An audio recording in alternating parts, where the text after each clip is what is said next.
বাড়িতে খুব সহজ পদ্ধতিতে বানিয়ে নিতে পারেন সন্দেশ। সন্দেশ বানানোর জন্য হাফ লিটার দুধকে আমি ভিনিগার দিয়ে কাটিয়ে ছানাটা তৈরি করে নিয়েছিলাম। এখন এই ছানাটাকে একটা কটনের কাপড়ের উপরে রেখে জলটাকে ঝরিয়ে নিয়েছি। এখন একটা মিক্সিং জারের মধ্যে ছানা দিয়ে দিলাম, এর মধ্যে দিয়ে দিচ্ছি চিনি আর ছোটো এলাচের দানা, বার করে নিয়ে একসঙ্গে সবগুলোকে মিহি একটা পেস্ট তৈরি করে নিয়েছি। এখন একটা কড়াইয়ের মধ্যে 1 চা চামচ ঘি দিয়ে এবারে এই ব্লেন্ড করা ছানাটাকে দিয়ে দিচ্ছি।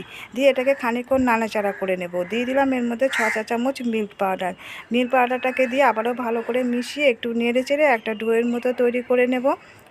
তৈরি করে নেওয়া হয়ে গেছে ডোটা। এখন এটাকে নামিয়ে একটু ঠান্ডা করে নিয়ে আবারও হাত দিয়ে ভালো করে মেখে নিচ্ছি। আর এর থেকে কিছুটা আমি রেখে দিয়েছি একটু আলাদা করে, এর মধ্যে মাখিয়ে নিলাম কোকো পাউডার। এখন যে ছানাটাকে আমি সাদা মেখে রেখেছিলাম সেটার থেকে প্রথমে কিছুটা করে নিয়ে একটা কুকি কাটার মধ্যে প্রথমে কিছুটা দিয়ে দিচ্ছি। কুকি কাটারটা দেওয়ার আগে এর মধ্যে একটু তেল লাগিয়ে নিতে হবে যাতে করে খুব সহজেই এটা বেরিয়ে আসে।